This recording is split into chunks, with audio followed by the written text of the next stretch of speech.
Isang malugod na araw sa lahat po ng tagapakinig. Ako nga po pala si Kiko, 20 anyos at taga Negros Occidental. Sa ngayon po, nagtatrabaho po ko kay Nanang Laling, ang itinuturing ko na parang ikalawang ina. Isa siyang kilalang tagapuksa ng mga aswang sa aming baryo. Sa kanyang pagawaan ng mga ataul, ako namamasukan. Matapos akong matanggal sa dati kong trabaho sa gasolinahan, nahuli kasi akong naninigarilyo ng aking boss. Unay pinagbigyan niya ako, ngunit kalaunan ay nagdulot ito ng sunog sa kanilang gasolinahan. Sa kabutihang palad, hindi ako pinagbayad sa mga napinsala. At si Nanang Laling mismo ang lumapit sa akin upang bigyan ako ng panibagong pagkakataon sa kanyang pagawaan ng ataul. Hoy, Kika! Halika ka rito sandali. Nabalitaan mo ba nangyari sa kabilang bayan kagabi? Sa burol daw ni Aling Siling. Sinalakay daw sila ng aswang. Ha? Opo, Nanang. Narinig ko nga rin po yung kanina sa tindahan po ni Manang Puring. Nandun po kasi yung mga chismosa nating kapitbahay. Yan nga po ang pinag-uusapan nila kanina. Grabe, nakapaninindig balahibo nga po eh. Ang dami raw pong tao sa burol. Pero hindi man lang natakot yung aswang. Para bang wala lang sa kanya kahit nagsisigawan ng mga tao. Siguro yata kahayok sa laman, ano? Hay nako, sinabi mo pa. Hindi na talaga ligtas kahit saan. Dati kapag may patay, takot na mga yan lumapit. Pero ngayon, para bang lalo pa silang nagiging mapangahas. Parang wala na silang pinipiling oras o lugar. Oo nga po, Nanang eh. Sabi pa nga po ni Manang Puring, nakita raw niya yung aswang bago sumalakay. Nakatayo daw mula sa malayo. May mahahabang kuko at namumula daw ang mga mata. Nang subukan niyang lapitan, bigla raw pong nawala. Kung ganon, hindi yan basta-basta. Ibang klase ang aswang na yon. Kapag may kakayahan na maglaho sa harap ng tao, meron siyang malakas na itim na dasal. Hindi na lang ito basta-bastang natatalo. Grabe naman po yun. Parang nakakakilabot po, Nanang ah. Baka lumipat po dito sa baryo natin yung aswang na sumalakay po sa burol ni Aling Siling. Huwag kang basta-basta magsasalita ng ganyan, Kiko. May mga salitang nakakatawag ng kung ano-ano. Baka marinig ka pa ng mga nilalang na yon. Hayok pa naman yon sa laman. Pasensya na po, Nanang Laling. Di ko naman po sinasadya. Pero tama ka rin naman. Yan nga rin ang kinakatakutan ko. Kapag ganyan na mga aswang, ibig sabihin, nagiging mapangahas na sila. Hindi na nila pinipigil kung saan o kailan sila aatake. Grabe po, no? Sabi po ng mga taga ron, may ilan daw po na sugatan at may batang bigla pong nawala sa gitna ng kaguluhan. Hindi raw po nakatakbo eh. Abay, hindi na ito biro. Matagal na rin akong hindi nakakatanggap ng ganitong balita. Sa palagay ko, Kiko, kailangan natin maganda. Baka hindi magtagal, ay dito naman sila sumalakay sa atin. Kung kailangan niyo po ng tulong, nandito lang naman po ako. Hindi man po ako kasing galing niyo. Kaya ko naman pong gumamit ng 2x2 para panghampas sa kanila. Alam mo, kaya ka nasibak sa trabaho mo sa gasolinahan? Hindi dahil malas ka, kundi dahil para ka talaga sa ganitong uri ng gawain, Kiko. Dito nakalaan ang buhay mo. Kaya nga nilapitan kita, kasi ramdam ko na pareho tayo ng gusto. Naku, Nanang, nung una mo nga po akong isinama sa pakikipaglaban sa aswang, akala ko biro lang eh. Akala ko kwento-kwento lang ng matatanda para takutin ng mga bata. Pero nang ako na mismo nakakita, Diyos ko po, hindi ko alam kung matatakot ako o hindi maniniwala sa nakita ko. Parang binabangungot ako nun eh. Natural lang niya, Kiko. Lahat naman sa unang beses ay nakakatakot. Lalo na kung buhay nang nakataya. Pero tandaan mo, hindi lahat ng tao ay binibigyan ng kakayahang makakita at lumaban sa kasamaan. Ibig sabihin, may misyon ka. Malay mo, ikaw ang pumalit sa akin kapag wala na ako. Sinanang talaga oh. Kung ano-anong pinagsasabi. Ang lakas niyo pa po kaya. Malakas pa ako, Kiko. Pero hindi naman paghabang buhay ang lakas ko. Kaya nga, nagpapasalamat ako na nandito ka. Kahit papano, alam mo na ang mga iilang hakbang para puksain ang mga aswang. Tigil niyo na nga po ang kakaganyan, Nanang Laling. Para namang namamaalam na kayo eh. Pero alam niyo po, minsan nga po iniisip ko, baka nagkamali lang po ako ng pinasukan. Pero tuwing sumasagi po sa isip kong may mga taong walang laban, parang gusto kong ipagpatuloy ito kahit nakakatakot. Yan ang tamang puso, Kiko. Hindi lakas o tapag laga kailangan. Laban ito na kailangan din ng malasakit sa kapwa. Dahil kapag puso na ang pinairal mo, kahit ang pinakamatinding nilalang ng dilim ay matitinag din.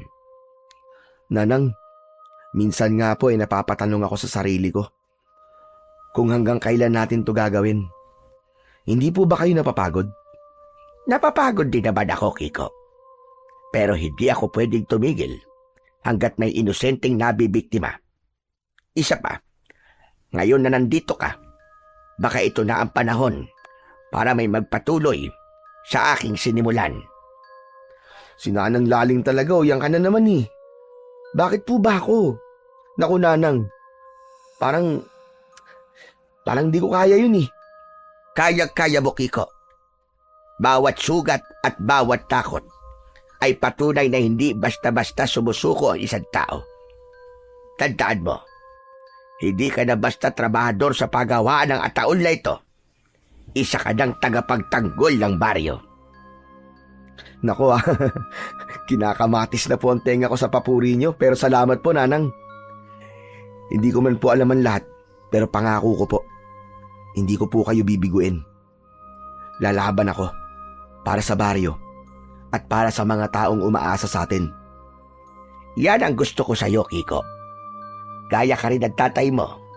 Kung hindi lang talaga namatay yun ng dahil sa aswang, baka siya nakatuwang ko ngayon sa pagpuksa ng mga halimaw na ito. Natahimik ako nang banggitin ni Nanang Laling si tatay. Hindi ko kasi siya nasilayan dahil maliit pa lang ako nang mamatay siya. Sabi ng iilan, ipinapanganak daw ako nang biglang may malakas na kalabog sa bubungan namin. Binubutas na raw ng aswang ang bubong. Balak daw akong kunin, pero nakipaglaban si tatay. Natalo niya ang aswang, pero bago ito tuluyang tumakas, ibinaon daw nito ang mahaba at matalim nitong kuko sa leeg ni tatay. Sa talim daw ng kuko nito, napugot ang ulo ng tatay ko. Akala ko dati, gawa-gawa lang nila yon para hindi na ako mangulit na malaman kung anong nangyari sa pagkawala ni tatay. Pero simula nang lumaki ako, ramdam kong parang may distansya si mama sa akin. Siguro dahil ako ang paalala sa kanya ng pagkawala ni tatay. Oh, bakit parang natahimik ka dyan, Kiko? Para ka biglang nawala sa sarili ah. Ha? Wala naman po Nanang. Naisip ko lang po na siguro kung hindi po namatay si tatay dahil sa mga aswang, baka mas maayos po ang pakikitungo sa akin ni mama. Baka hindi siya laging malamig at tahimik kapag ako ang kasama niya. Minsan nga po pakiramdam ko, ayaw po niya sa akin eh. Ay nako, Kiko, wag mong dibdibin yan. Ang nanay mo, ewan ko ba, makitid talaga minsan ang isip. Hindi ko rin maintindihan kung bakit ikaw ang pinagbubuntunan niya ng galit sa pagkawala ng tatay mo. Para bang kasalanan mo kung bakit nangyari yon? Di mo nga alam ang mundo nung panahong yon. Wala ka pang kabawag-buwang. Tapos ngayon ikaw pa ang nagtitiis sa ugali niya. Hindi tama yung Kiko. Kahit na nga po anong gawin ko, parang wala pa rin siyang nakikitang tama sa akin eh. Kahit anong tulong ang gawin ko para sa kanya, lagi pa rin akong mali. Hay nako, ganyan talaga siguro kapag masyadong mabigat ang dinadala. Hindi pa rin siya nakakawala sa sakit ng pagkawala ng tatay mo. Pero tandaan mo, hindi kasalanan yon. Sa totoo lang, ikaw pa nga ang tanging alaala niya sa lalaking minahal niya noon. Kaya sana balang araw, matutunan ka rin niyang pakisamahan ng maayos. Mukha namang mahal ka ng nanay mo eh. Sadyang hindi lang niya matanggap ang nangyari dati. Hayaan niyo na po, Nanang. Ganun talaga siguro eh. Matagal ko na rin namang tinanggap na ganun talaga si Mama. Hay nako, hindi dapat ganyan. Hindi ka naman masamang anak. Hayaan mo. Minsan isang araw kakausapin ko nanay mo. Sasabihin ko sa kanya na tratuhin ka naman ng tama. Yung tipong mararamdaman mo na may ina ka. Hindi mo kailangan palaging tiisin yan. Ay nako, Diyos ko. At sarap regaluhan ng nanay mo ng ataol at ipasok sa roon ang buhay. Gigil na gigil ako sa kanya. Nanang naman, huwag naman po ganun. Nanay ko pa rin yun. Basta. Kakausapin ko yon at isang maling salita lang niya tungkol sa iyo. Hahambalusin ko talaga sa nito tungkod ko. Naku, wag na po, Nanang. Malaki na po ako. Marunong na po akong umintindi. Siguro, mas mabuti na rin po yung ganito. Hayaan na lang natin siya. Ayoko na pong dagdagan pa ang bigat ng loob niya. Pero Kiko, hindi mo na makasalanan ang nangyari doon. Hindi ka dapat ituring na parang wala kang halaga. Kung ako nga lang ang masusunod, at kung ako nanay mo, baka araw-araw kitang ipagluluto ng masasarap na pagkain at ng paborito mo para lamang maramdaman mo na may nagmamahal sa'yo na isang ina. Salamat po, Nanang ha. Kahit papaano po, nararamdaman ko pong may nag-aalala para sa akin. Ewan ko ba riyan sa nanay mo? Masyadong manhid. Intindihin na lang po natin si Mama. Saka minsan naman lumalambing naman siya sa akin. Kapag may kailangan nga lang. At kapag may pera akong ibinibigay. Lalo na kapag may pangmadyong siya. Nagiging masaya naman siya. Pinakikisamahan niya ako. Ay, nako Kiko. Hindi ko alam kung matatawa ba ako o maaawa sa'yo. Pero tandaan mo anak, hindi mo kailangan bilhin ang pagmamahal ng kahit na sino. Lalo na ng nanay mo. Darating din ang araw. Marirealize din niya kung gaano kabuti ang anak na meron siya. Sana nga po, Nanang.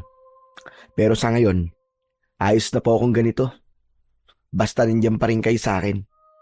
Sapat na po yun. Abay, syempre naman, Kiko. Hanggat kaya ko, hindi kita pababayaan.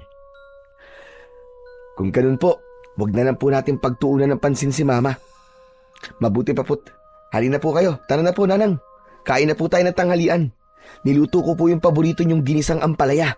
Nilagyan ko rin po ng itlog. Mauna ka na, Kiko. Busog pa ako. Kaninang umaga maaga akong gumising para maglaga ng saging. Yun na rin naman ang almusal ko. At hanggang tanghalian na ito. Pero sige, titikman ko mamaya yan. Baka masarap ang luto mo ngayon. Sige po. Huwag niyo pong palalampasin, Nanang ha. Sayang naman po ang pagod ko. Oo na. Kahit walang lasa ang mga niluluto mo. Pero teka nga pala.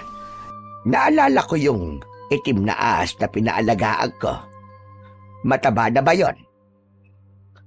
Opo, Nanang. Mataba na po at parang mas maamo na po.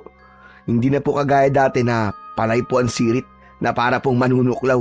Kapag ninalapitan ko po, umiikot lang po sa kahoy at nakatingin sa akin. Magaling. Ibig sabihin, nasasanay na talaga yon sa presensya mo. Malakas talaga ang loob mo, Kiko. Isang bagay kung kaya madali nating natatalo ang mga aswang tuwing nakikipaglaban tayo sa kanila. Hindi lahat ng tao kayang lumapit sa ganong hayop nang walang takot. Lalo na at makabandag yon. Nakakatakot naman po talaga Nakasanayan ko na lang din po. Lalo na at ako po nagpapakain araw-araw. Magaling. Kung ganon, matapos mo sa trabaho mamaya, dalhin mo agad siya sa akin. Doon sa silid ng ritual. May kailangan akong gawin ngayong gabi. Mahalaga yun, Kiko. Sa silid po ng ritual, Nanang? Oo, huwag kang matatakot, Kiko. Basta gawin mo lang ang inuutos ko. At huwag ka nang magtatanong pa. May dahilan kung bakit kailangan ko ang ahas na yon ngayong gabi. Opo, Nanang Laling. Pagkatapos ko po sa trabaho mamaya, dadaling ko po kagad sa inyo. Sige. At Kiko, siya ka pala. Siguraduhin mong walang ibang makakakita, ha? Ayokong may makakaalam ng gagawin ko. Opo, Nanang. Ako lang po magdadala. Sige na, kumain ka na. Kailangan mong malakas mamayang gabi. At may lalakarin tayo. Siya ka pala. Dalhin mo sa akin ang ahas sa pagpatak ng 6:00 ng gabi. Opo, Nanang Laling. Iniwan ko muna si Nanang Laling para kumain ng tanghalian. Pagkatapos kumain, bumalik ako sa trabaho sa pagawaan ng ataul. Maghapon akong nagliya at nagbuhat ng kahoy hanggang sa mag-alas 5 na ng hapon. Isa-isa nang nagsiuwian ang mga kasamahan ko, kaya nagpasya na rin akong mag-ayos na. Katabi lang din ng pagawaan ng ataul ang bahay ni Nanang Laling. Naalala ko ang bili niya tungkol sa itim na ahas. Nadalhin ito sa kanya pagpatak ng 6:00 ng gabi. Kaya pumunta ko sa likod ng bahay niya at marahang binuksan ang kulungang pinaglalagyan nito. Gumapang palabas ang ahas. Mataba na ito, hindi gaya ng dinala ito ni Nanang Laling. Kumikintab din ang itim na balat nito. Kinuha ko ang ahas ng maingat at nilagay sa bayong, gaya ng sinabi ni Nanang. Pagsapit ng 6:00 ng gabi, dinala ko na ito sa silid kung saan siya madalas nagsasagawa ng ritual.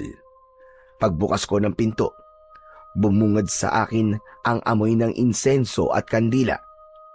Nakita ko si Nanang Laling. Nakaluhod siya at nakapikit ang mga mata habang nakaharap sa insenso. At tila may inuusal na dasal na hindi ko maintindihan. Kiko, halika rito. Sabayan mo ko sa pag-usal na dasal. Ano naman po ang dasal na dadasalin ko, Nanang Laling? Wala naman po akong alam sa mga inuusal niyong dasal eh. Baka po magkamali lang ako. Oo nga pala. Hindi pa nga pala kita naturuan ng mga dasal at orasyon ko para sa mga aswang. Sayang, dapat matagal na kitang nasanay. Saglit lang, kukunin ko muna ang aking aklat ng kaalaman. Tumayo si Nanang Laling at dahan-dahang naglakad patungo sa lumang aparador. Maingat niyang binuksan ang pintuan nito. Mula sa loob ng aparador, kinuha niya ang isang itim at lumang libro na may nakasulat na mga simbolo ng baybayin sa takip. Makapal ang libro. Hindi ako sigurado, pero palagay ko ang takip nito ay gawa sa balat ng isang hayop. Bahagyan na rin itong nababalot ng alikabok para bang matagal nang hindi nagagamit. Aklat ng kaalaman, Nanang? Ano naman po yun? Ito, Kiko. Ito ang aklat ng mga dasal at orasyon para sa mga aswang. Ang mga salita sa loob nito ay mga salitang ipinasa at isinulat ng mga kanununuan namin. Dito nakasulat ang mga panalangin na kayang magpahina sa mga aswang. Pati na rin ang mga dasal na kayang magpagaling sa mga sugat na dulot nila. Parang kakaiba po yan, Nanang ah. Parang luma na. Pero may kakaiba sa libro. Para pong buhay ang mga letra. Para bang sumasayaw ang mga letra sa takip ng libro eh. Teka, ako lang po bang nakakapansin? Gumagalaw po? Ganyan talaga yan. Hindi basta-basta ang librong ito. Nabubuhay yan sa dasal ng may hawak. Kaya nga kailangan mong matutunan ang mga nasa loob nito. Lalo na ngayon na nararamdaman kong lumalakas na naman ang mga aswang. Lumalakas po? Paano niyo naman po nasasabi yun? Kasi ramdam ko, Kiko. sa ihip ng hangin at sa bawat atungal ng mga aso tuwing hating gabi. Iba na ngayon ang galaw ng mga aswang. Hindi na tulad ng dati na nagtatago lang. Ngayon, para bang pinapalibutan na nila tayo. Wala na silang pinipiling bibiktimahin, bata man o matanda. Nanang, kung ganitong lumalakas na po pala sila, palagay niyo po, kaya-kaya natin sila? Kaya-kaya natin sila, Kiko. Kaya nga, gusto kong matutunan mo ang mga dasal at orasyon para handa ka sa pagsalakay nila. Hindi habang buhay kasama mo ko at ako magpoprotekta sa iyo. Kailangang ikaw mismo marunong kang lumaban. Opo, Nanang Laling. Kung yan po ang gusto nyo, pag-aaralan ko po. Kahit nakakatakot po. Gusto ko po kayo matulungan. Mabuti naman, Kiko. Basta huwag kang matakot. Ang mga salitang nasa librong ito, kapag ginamit ng tama, kayang magpahina at makatalo ng mga aswang. Pero kapag ginamit ng mali, baka ikaw mismo ang lamunin ng kapangyarihang nasa loob nito. Ano pong ibig nyo sabihin, Nanang Laling? Paano po ako malalaman ng dasal? Dasal lang naman po yan, di ba? Marahang umiling si Nanang Laling at bahagyang hinaplos ang takip ng librong hawak niya. Hindi lahat ng dasal ay banal, Kiko.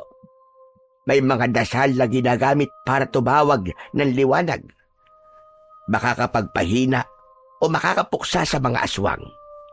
Pero may mga dasal din na kayang gisingin ang dilim. Ang librong ito, hindi karaniwang aklat. Buhay ito. Buhay ito, Kiko. At nakikinig sa taong bumibigkas na mga salita rito. Kapag hindi ka handa sa bigat ng dasal, pwede nitong kainin ang lakas ng loob mo, pati ang kaluluwa mo. Hala, nakakatakot naman po pala yan, Nanang Laling. Paano po kung magkamali ka? Hindi po ba? Kaya nga pag-aralan mo dapat na maigi ang bawat dasal. Huwag padalos-dalos. Alam mo, Nanang Laling, iba ang pakiramdam ko ngayon. Palagay ko, dahil dyan sa libro nyo, para bang ang init po ng paligid at may kakaiba po sa hangin. Oo, Kiko. Ramdam mo rin pala. Ibig sabihin, tama ako. Namana mo nga talaga ang dugon tulad ng sanamayapa mong tatay. May malakas ka rin pakiramdam kagaya niya. Pero ito ang tandaan mo, Kiko. Hindi ito laruan. Ang bawat salitang bibigkasin mo, may kapalit. Bawat orasyon, may hinihinging kapangyarihang kapalit ng iyong dugo, pagod o minsan ng isang kaluluwa at alaala kapag hindi ginamit sa tama. Alaala, Nanang Laling? Paano pong alaala? Mabubura po yung memorya mo? Kapag masyadong malakas ang dasal, may mga pagkakataong binubura ng aklat ang ilang bahagi ng iyong nakaraan. Parang binabayaran mo ng memorya mo ang bawat dasal na hindi mo kayang bitiwan. Kaya kailangan mong maging matatag, Kiko. Dapat matapang ka. Kapag sinimulan mo na ito, wala nang atrasan pa. Nanang, kung ganun po, bakit pa natin kailangan pang gamitin ang mga dasal na yan? Hindi po ba mas ligtas kung iwasan na lang natin ang mga aswang? Kung ganun lang kadali, matagal ko na sana ginawa yon. Pero hindi na panahon ng pag-iwas, Kiko. Masyado na silang mabagsik. Baka bukas, hindi na tayo ang naghahanda ng dasal. Baka tayo na mismo ang pinagdadasalan ng iba. Naiintindihan ko po, Nanang. Sige po, kahit nakakatakot, handa po akong itapon ang takot ko. Kasi gusto ko pong matutunan to. Para sa susunod po natin pakikipaglaban sa mga aswang kayang-kaya ko na po silang talunin. Ganda na gusto kong marinig sa'yo, Kiko. Matapang at may puso. Pero tandaan mo, Kiko, ang tunay na tapang ay hindi lang yung marunong kang lumaban. Kailangan marunong ka rin makinig, marunong umunawa. Hindi sa lahat ng oras, lakas-lakas sa data. Paghusayan mo, Kiko. Nararamdaman ko na humihina na ako. Lalo na tuwing gabi, parang unti-unting nauubos ang lakas ko. Kaya kung sakaling dumating man ang araw na wala na ako, Kiko, gusto kong malaman mong hindi ako natatakot. Dahil alam kong nandiyan ka at kaya mong saluhin ang mga maiiwan kong tungkulin. Ay nako Nanang, ito na naman tayo eh. Ito yung pinakayokong pag-usapan natin palagi eh. Parang lagi niyo pong sinasabi na malapit na kayong mamatay. Hindi ba pwedeng isipin muna natin na matagal pa yun? Keiko, wala namang gustong mawala. Pero may mga bagay talaga dumarating kahit ayaw natin. Kaya habang may oras pa ako, gusto kong ihanda ka. Hindi dahil excited akong mamatay, kundi dahil gusto kong siguraduhin kaya mong magpatuloy kahit wala na ako sa tabi mo. Ano ba naman ito? Pero Nanang, kahit hindi po tayo magkadugo, itinuturing ko na po kayong parang pamilya ko. Parang pangalawang ina. Hindi ko po alam kung kaya ko yan na mag-isa. Hindi ko nga po lubos maintindihan lahat ng mga ritual na to eh. Tapos gusto niyo pong ipasa sa akin kaagad. Grabe naman po kayo, Nanang Laling. Alam kong mabigat, Kiko. Pero hindi ko rin pinili ang tungkulin na ito. Ipinasa lang din sa akin ng lola ko noon. Tulad ng kung paano ko ipapasa sa iyo sa mga nalalapit na panahon. Tungkulin ito, Kiko. Kaya kahit ayaw mo man, kailangan mong gampanan. At sa nakikita ko, ikaw lang ang may lakas ng loob para ipagpatuloy ito. Nanang, kung totoo man pong darating ang araw na yon, pangako ko, hindi ko tatakbuhan yung mga iiwan yung tungkulin. Pero sana habang nandito pa po kayo, wag muna natin pag-usapan yung mga ganyang bagay. Ang pangit po kasing pakinggan eh. Gusto ko po kayo makasama ng mas matagal pa. Sige, Kiko. Kung yun ang gusto mo, hindi na natin pag-uusapan. Pero tandaan mo, kapag dumating ang panahon, alam ko namang handa ka na. Sana po. Pero hindi pa ngayon yung panahon na yun, Nanang Laling. Alam mo ba, Kiko, nagamit ang mga dasal sa librong ito. Kahit wala ako, maririnig mo pa rin ang boses ko sa bawat salitang bibigkasin mo. Para bang nasa tabi mo lang ako at gumagabay sa'yo. We, totoo po ba yan, Nanang Laling? Hindi lang po ba kwento yan? Totoo ang sinasabi ko, Kiko. Ganon ka makapangyarihan ang aklat na ito. Siya nga pala nakalimutan ko. Kapag ginamit mo ito ng may galit o takot, babalik sa'yo yung kapangyarihang yon. Pero kapag ginamit mo ng may kabutihan sa puso, tutulungan ka nitong ipagtanggol ang sarili mo at ang mga taong mahal mo. Kaya nga, sa masasama mo lang ito pwedeng gamitin. Ang galing po pala, Nanang. Ang astig po kung ganun. Parang hindi ako makapaniwala. Parang sa palabas ko lang ito napapanood ah. Kahit ako rin nung una, hindi makapaniwala. Pero tignan mo ako ngayon. Ang dami ko ng pinagdaanan at karanasan sa mga aswang. Ang mahalaga sa ngayon, matutunan mong gamitin itong libro na ito ng maayos. Sige po, Nanang. Promise, gagamitin ko rin po to sa masasama. Mabuti. O sige, Kiko. Simulan na natin ang unang dasal ng liwanag. Ang dasal ng nagpapakita kung karapat-dapat kang humawak na kapangyarihang taglay ng aklat na ito. Dasal ng liwanag? Ano po yun, Nanang Laling? Isa yung dasal ng pagsubok, Kiko. Sinusukat nito hindi lang ang lakas ng loob mo, kundi pati ang kabutihan ng puso mo. Kasi tandaan mo, ang dasal ng liwanag, hindi yan tumatalab sa mga pusong marumi o puno ng galit. Paano ko naman po malalaman kung karapat-dapat nga ako? Kinuha ni Nanang Laling ang maliit na patalim sa kanyang tabi. Sa kanya ito binulungan ng kung anong salita. Simple lang, Kiko. Susugatan ko ang iyong palad. Isang maliit na hiwa lang. At kung totoo talaga ang loob mo, Kung malinis ang iyong hangarin, maghihilom yan gamit ang unang dasal sa aklat. Ganun po ba? Sige po, Nanang. Gagawin ko.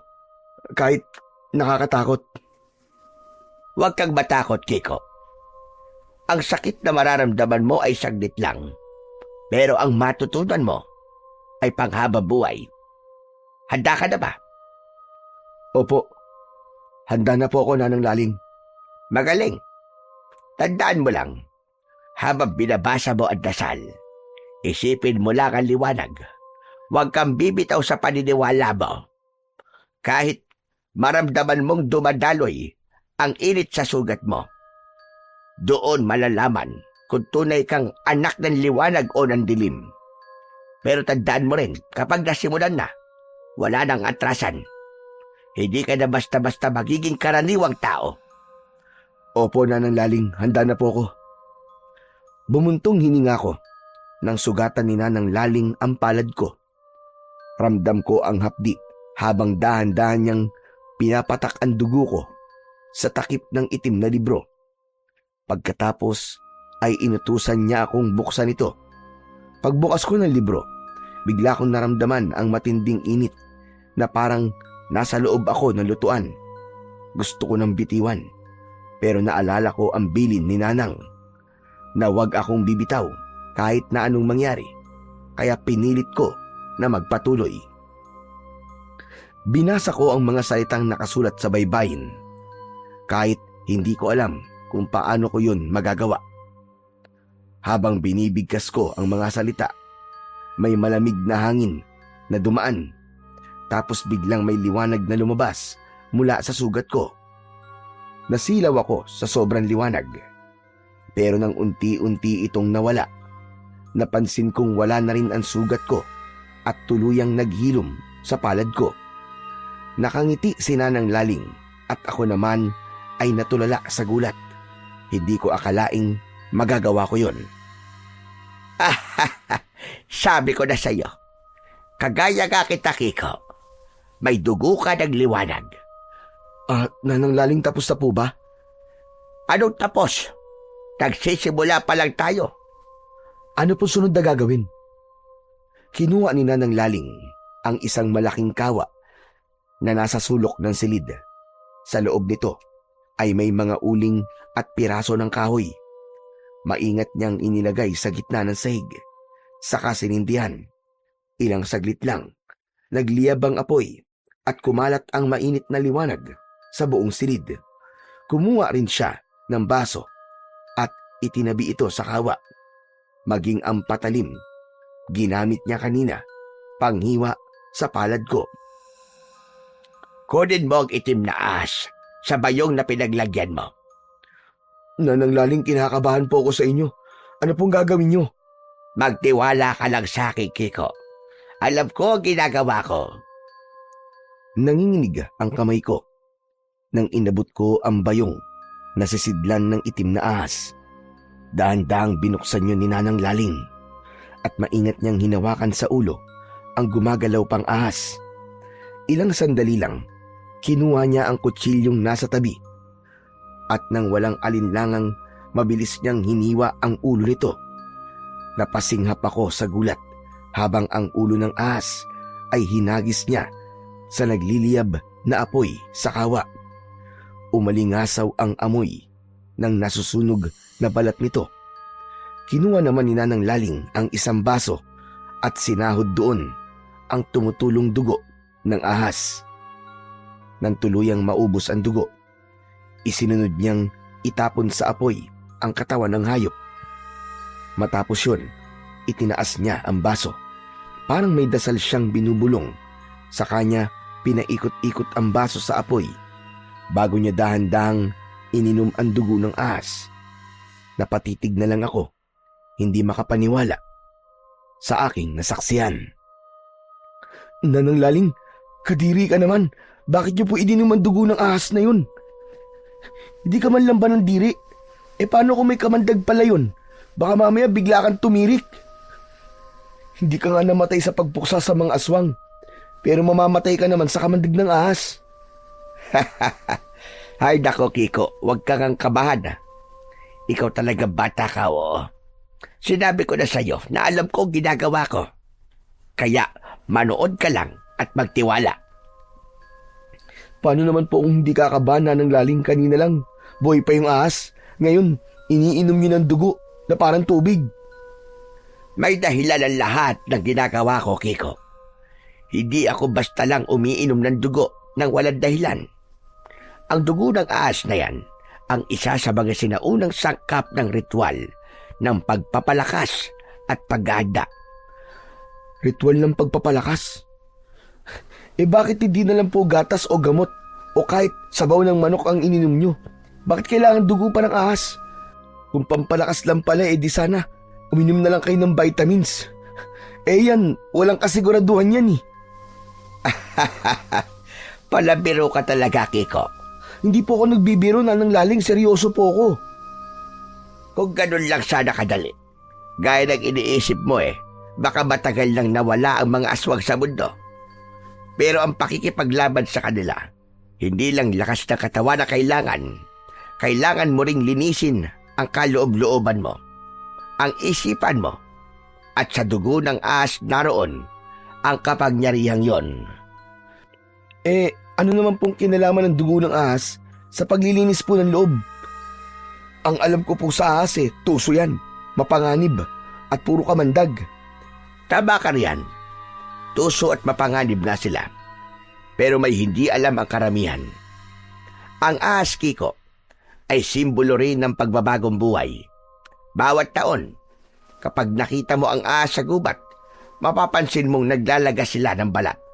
Ibig sabihin, marunong silang magpalit, magbagong buhay. Kaya sa mga sinaunang manggagamot at tagapangalaga ng liwanag, ang dugo ng ahas, maging ang pinagbalatan nila, ay itinuturing na panibagong lakas, hindi lang sa katawan, kundi pati na rin sa kaluluwa. Pero Nanang, hindi ka po ba natatakot? Mamaya kung anong mangyari sa inyo. Hindi po ba't napulot niyo lang po ang ahas na yun sa gubat? Mamaya may sumpa pala yun. May sumpa nga ito. Pero ang sumpa na yun ay para labang sa mga taong marumi ang puso. Hindi ko iinumin kung hindi ako sigurado sa sarili ko, Kiko. Alam ko ang ginagawa ko. Bago pa ako maging tagapangalaga ng mga dasal at orasyon, sinubok din ako ng mga ninuno ko. Hala, mga ninuno mo? Paano po? Ang dugo ng ahas ay banal sa lahi namin. Isa itong ritual na ginagawa kapag nararamdaman naming lumalakas ang dilim sa paligid. Nakakatakot naman po, Nanang Laling. At nakakabilib ka po. Ang astig nyo rin po tignan. Tignan niyo po itong silid ng ritual nyo. Ang daming mga kakaibang gamit dito.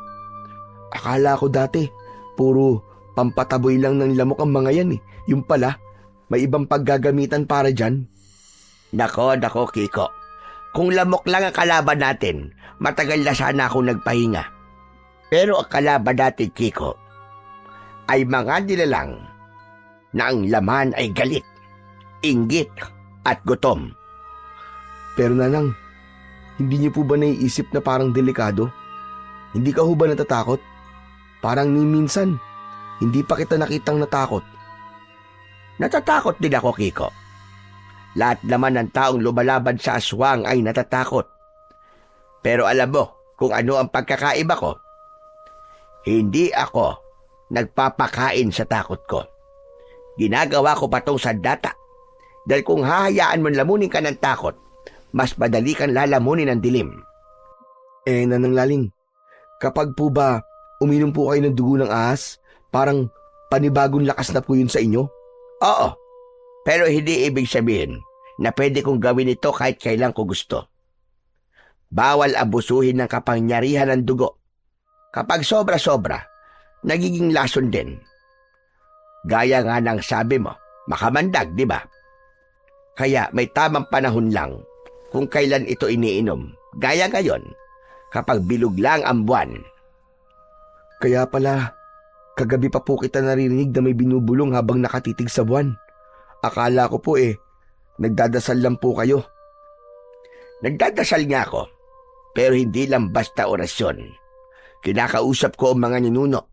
Humihingi ako ng basbas nila. Lahat ng ritual ko, Kiko, hindi ko basta ginagawa na walang pahintulot. Sa susunod, kapag gaya na kita, at kapag namatay na ako, sa aking kadarin, bubulong at hihingi ng basbas. Nanang Laling, alam mo ikaw, parang mas excited ka pang mamatay kaysa pumatay ng aswang. Kung alam mo lang, kung gaano ko nakagustong makasama ang yumao kong asawa. Pero Nanang, hindi mo ba pwedeng ituro na lang lahat yan sa akin nang hindi mo na kailangan pang masaktan o uminom ng kung ano-ano dyan? Ako po ang kinikilabutan sa ginagawa nyo eh. Darating tayo, Kiko. Pero hindi pa ngayon. Bago mo maintindihan ang kapangyarihan ng mga dasal, dapat mo munang maramdaman kung gaano kabigat ang responsibilidad na dala nito. Hindi pwedeng puro salita lang. Kailangan mo ring maranasan ang hirap at takot para matutunan mong igalang ang kapangyarihan mo. Ang hirap naman po. Parang puro pagsubok na lang ah.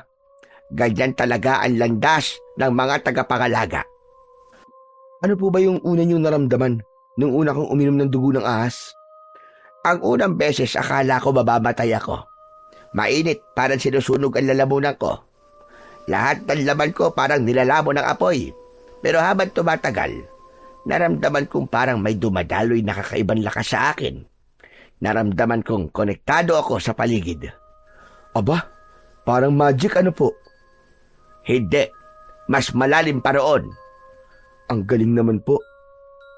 Pasensya na po, Nanang Laling. Pero, hindi pa rin po ako kumbinsido na iinom ako ng dugo ng ahas kagaya nyo.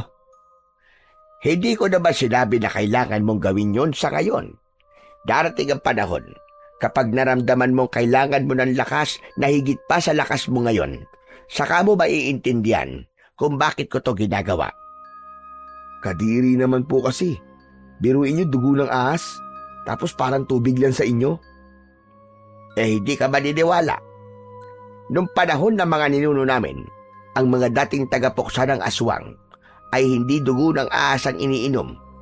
Dugo mismo ng mga napaslang nilang aswang ang kanilang iniinom. Ha? Ano po? Dugo ng aswang? Aba, grabe naman po yun. Paano nila nagagawang lunukin yun? Hindi ba sila nasusuka o natatakot? Oo, nakakadirig ang pakinggan. Pero ganun talaga, iho. Hindi yun basta ritual lang nila. Yun ay simbolo ng kanilang tagumpay, maging katapangan at pagtanggap sa kapangyarihan ng nilalang na tinalo nila.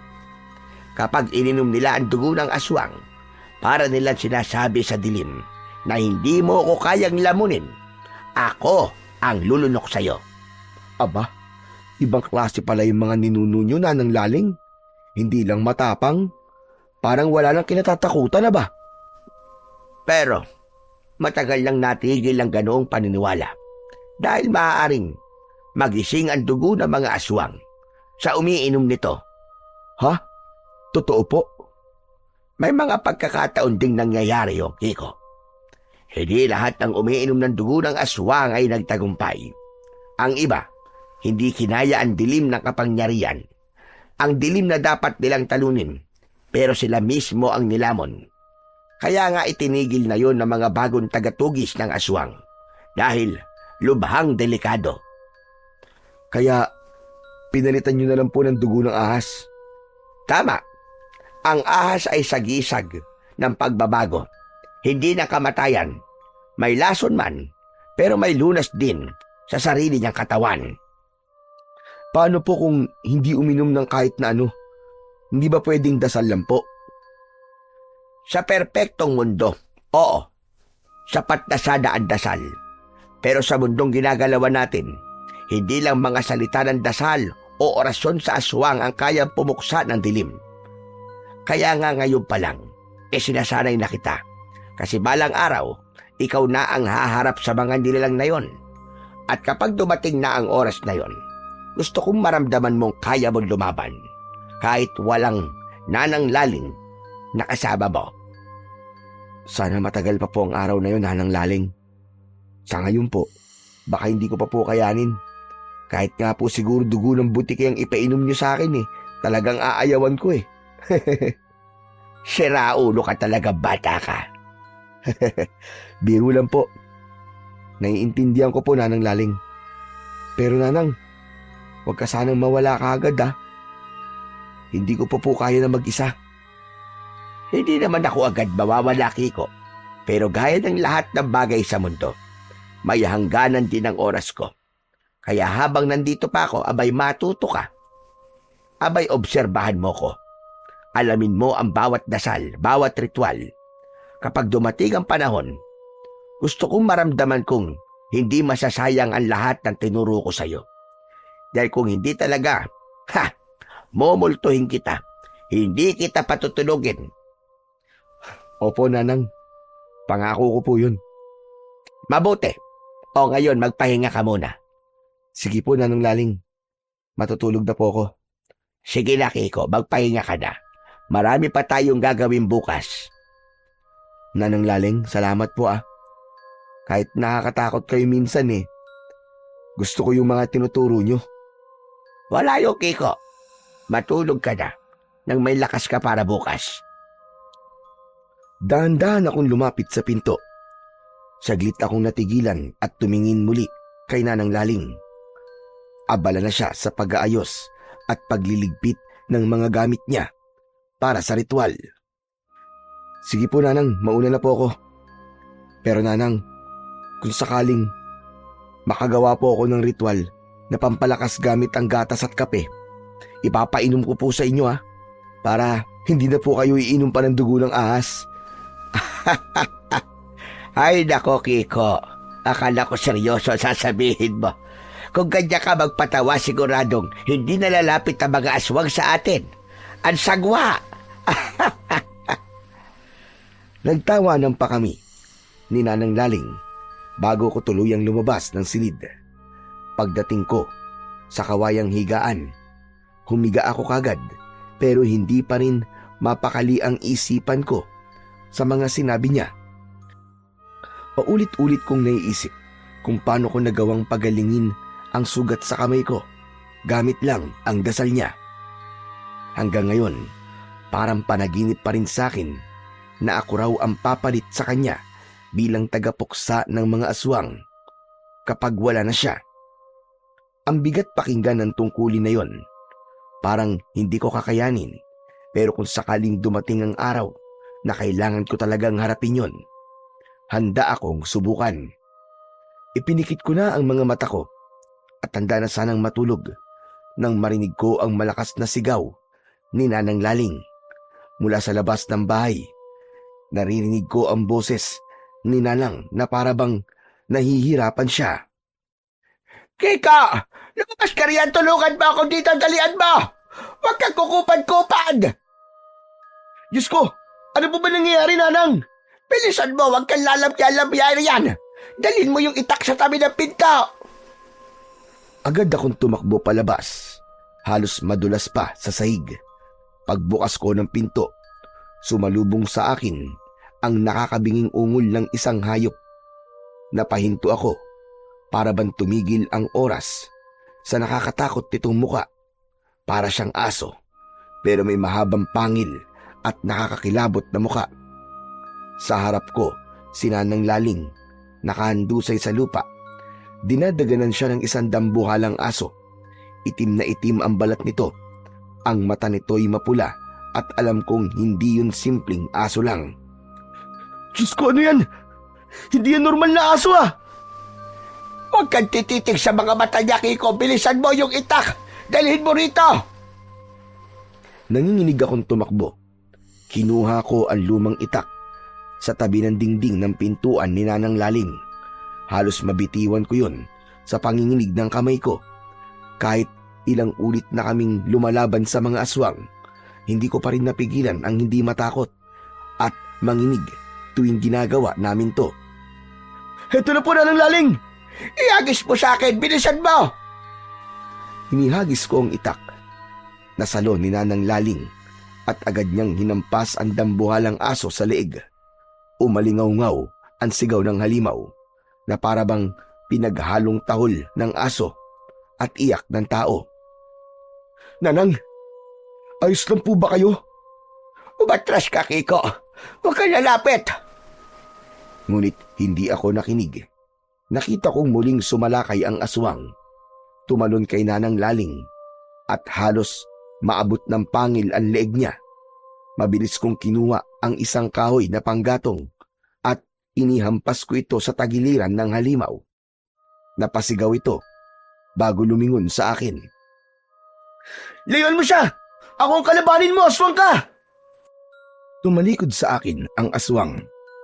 Kalaunan ay umalulong ito at nang huminto siya sa pag-alulong, unti-unting nagbago ang kanyang anyo. Mula sa parang aso ay dahan-dahang naging parang tao, pero hubad ang katawan. Nababalot rin ng itim na balahibo sa ilang bahagi at may mga kuko siyang matutulis at matatalim. At ang kanyang mga mata ay pulang-pula. Diyos ko, anong klaseng tao yan? Hindi yan tao, Kiko. Isa siyang aswang. Muling sumugod ang nilalang. Ngayon sa akin naman, sinubukan niya akong sunggaban. Napahinto ako sa takot. Nanginginig ang katawan ko. Pero bago pa man ako matumba, nakita ko si Nanang Laling na mabilis na tumayo. Hawak ang itak at mabilis niyang inundayan sa balikat ang halimaw. Dahil sa ginawa ni Nanang Laling, isang nakakakilabot na alulong ang ginawa nito. Nang makabawi, galit at malakas na suntok ang ginawad nito kay Nanang. Natumba ulit si Nanang Laling sa lupa. Pumikit ako sa kaba, hindi makapaniwala sa tindi ng laban na nasasaksiyan ko ngayon. Nanang, tumayo po kayo! Lumaban po kayo! Tumakbo ka na, Kiko! Hindi ko po kayo iiwan, Nanang! Malakas siya! Hindi mo siya kakayanin! Tinadyakan ng aswang si Nanang Laling at saka lumapit sa akin. Halos maramdaman ko ang mabahong hininga nito. Napaatras ako, ngunit napatid ang paa ko sa isang paso. Kaya natumba ako. Dahan-dahan itong lumapit sa akin. Lumayo ka! Lumayo ka! Huwag kang lalapit! Ngumisi ang nilalang. Doon ko nakita ang matutulis nitong mga ngipin at ang mata nitong parang nagbabagang apoy. Amoy ko ang dugo mo. Sariwa. Matamis. Hindi mo ako makukuha! Halimaw ka! Liwanag ng apoy. Iligtas kami sa dilim. Sunugin sa impyerno ang mga halimaw. Napalingon ng aswang sa gawi ni Nanang Laling. Nakatayo na ito at hawak niya ngayon ang isang bote ng langis at ang lumang libro niya, ang aklat ng kaalaman kung saan nakasulat ang mga dasal sa pagpuksa sa mga aswang. Dahan-dahan niyang itinaas ang mga ito at sa isang iglap, biglang nagkaapoy ang paligid namin. Kumalat ang liwanag sa paligid. Kiko, sabayan mo ako! Sabihin mo! Ano po ang uulitin ko? Liwanag ng apoy. Iligtas kami. Sige na, bilisan mo, Kiko! Sa bawat bigkas namin ni Nanang Laling, lalong lumiliwanag ang paligid.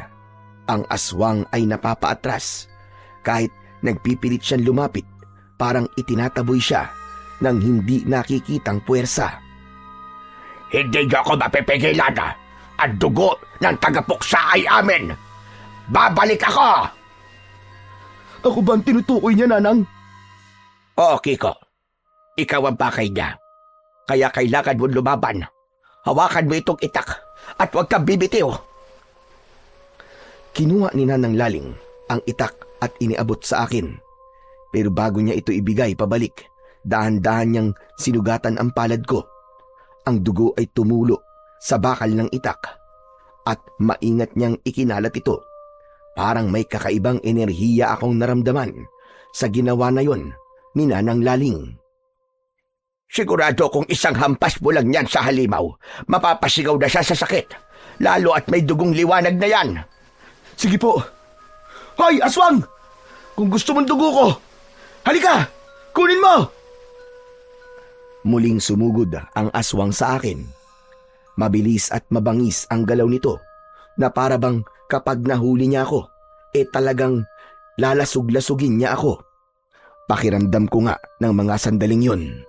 Parang bawat hakbang niya ay yumayanig ang lupa sa paligid. Sige! Sumugod ka pa! Akala mo matatakot kami sa'yo? Kahit gaano ka pa kapangit, ay hindi mo ako masisindak! Tumayo ako ng matuwid. Kahit pa kinakabahan ako, maigpit kong hinawakan ang itak. Saka ko ito sinubukang patamaan ng saksak sa katawan. Pero mabilis itong nakailag at sa sobrang lakas ng suntok nito, natamaan ako sa balikat ng matulis nitong kuko. Mahina akong napaigik sa kirot. Tumilamsik ang dugo ko sa damit ko. Ramdam ko rin ang init na dumadaloy sa sugat na ginawa nito. Halos hindi ko na alam kung paano lalabanan ang halimaw, pero alam kong kailangan kong manatiling matatag para kay Nanang Laling at sa sarili ko. Sa kabila ng sakit, pinilit kong iangat ang itak at inobserbahan ang bawat galaw ng nilalang. Aray ko! Buwisit ka! Kiko, yung dasal ng liwanag, alalahanin mo, tinuro ko sa'yo. Ipasok mo naman sa kukote mo! Opo, liwanag ng apoy, pagalingin ang sugat at itaboy ang dilim. Biglang kumislap ang sugat sa palad ko. Maging ang sa braso ko na nagawang masugatan ng aswang at ramdam ko ang kakaibang init na kumalat sa buong braso ko. Kakaiba ito kumpara sa init ng sugat kanina na ginawa ng aswang. Unti-unting naramdaman kong naghilom ang sugat. Napaatras ang halimaw. Halos umatras sa takot na parang nasunog siya ng apoy na hindi ko nakikita. Halos hindi ako makapaniwala sa nangyayari. Ramdam ko ang kapangyarihang dumadaloy sa akin na parabang pinapahina ang halimaw at pinapalakas ang loob ko sa parehong pagkakataon. Hindi ka pa handa. Hindi mo pa alam ang kapangyarihang hawak mo. Huwag mo siyang pakinggan, Kiko. Ang mga ganyang salita ay panlilin lang. Inuuto ka lang niya. Huwag ka magpapauto. Lumapit si Nanang Laling sa akin habang itinataas niya ang aklat ng kaalaman. Malinaw at malakas ang boses niya habang binabasa niya ang mga salita. Biglang kumislap at nagningning ang bawat titik sa pahina. At mula roon, lumabas ang liwanag na kulay kahil. Kumalat yon sa buong paligid at binalot ng liwanag ang lahat. Pumalibot ito sa amin. Ramdam ko ang init at lakas na dala ng liwanag na yon at napansin kong napaatras muli ang halimaw. Tila natatakot at pinipilit na lumayo sa liwanag na yon. Sa ngalan ng mga tagapangalaga ng liwanag, isumpa ka sa lupaig ito! Napasigaw ang aswang. Napahandusay at nagpaikot-ikot ito sa lupa habang unti-unting nagiging abo. Ngunit bago tuluyang matunaw, lumingon pa ito sa akin. Hindi dito nagtatapos, bata. Hahanapin ka nila. Lahat kayo! Unti-unti nang naging abo ang aswang. Pareho kami ni Nanang Laling na hingal at pagod. Pawis na pawis at ramdamang bigat ng laban sa aming mga katawan.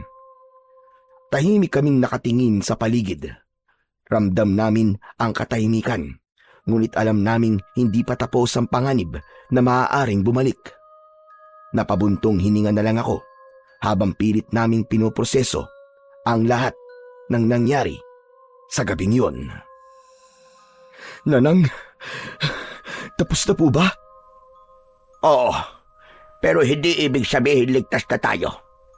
Kapag isa sa kanila ang namatay, mararamdaman yun ng iba. Babalik sila. Mas marami at mas mabangis. Nanang, bakit po ako? Bakit ako po ang hinahanap nila? Dahil ikaw ang may dalang liwanag, Kiko. Hindi mo pa alam, pero simula pa lang ito ng tungkulin mo. Lalo at alam na nilang ikaw ang gusto kong pumalit sa akin. Pakiramdam ko po, hindi ko to kaya kung wala ho kayo. Nakakapanghina ng tuhod. Kanina nga po, muntik na po akong tumakbo eh. Nasasabi mo yan kasi wala na ang aswang. Pero kanina, tignan mo ang husay mo na makipaglaban, Kiko. Umpisa pa lang iyon. Marami pang mangyayari. Nanang Laling, yung sinabi po ng aswang, totoo po ba yun? Nahahanapin nila ako. Hahanapin nila tayo at tutugisin nila tayo. Oo, Kiko, totoo yun. Pero hindi mo kailangan matakot sa kanila. Hanggat nasa iyo ang liwanag, hanggat hawak mo ito, hindi ka nila malalapitan. Kailangan lang natin palakasin yon. Paano po, Nanang? Simula bukas magsasanay ka na. Ituturo ko sa iyo ang mga orasyon ng hangin at apoy. Matututo ka rin gumawa ng pananggalang at ng mga palatandaan para malaman mo kung malapit ang isa sa kanila. Hindi pa rin po ako makapaniwala. Isang beses na po akong sumama sa inyo, Nanang, sa pakikipaglaban sa mga aswang. Pero ngayon lang po ako nakipagtuos ng ganito. Mahina po yung mga dati. Isang hampas mo lang, takbo na kagad. Tama po kayo. Parang bawat araw po, palakas po sila ng palakas. Tama ka. Pero alam ko na kaya mo, Kiko. Basta hindi mo kalilimutan ang mga itinuro ko. Basta kapag tinuruan kita, papasok sa kokote mo. Hindi yung papasok sa kabilang tenga tapos lalabas din sa kabila. Tandaan mo, ang liwanag ay hindi kailanman nawawala. Basta't naniniwala kang nasa loob mo ito. Napuno ang paligid ng kakaibang katahimikan. Napaupo si Nanang Laling sa gilid ko. Halatang pagod na pagod siya. Humihinga pa siya ng malalim at pilit kinokontrol ang pagod at pananakit ng katawan niya. Umupo rin ako sa tabi niya. Ramdam ko rin ang bigat ng pagod sa bawat galaw ko. Pero mas ramdam ko ang bigat ng responsibilidad na unti-unting pumapasok sa isip ko. Alam niyo, Nanang Laling, kanina, halos mamatay na po ako sa takot. Pero ngayon, parang iba na po yung nararamdaman ko. Parang may apoy na po sa dibdib ko. Yan ang sinasabi ko sa iyo, Kiko.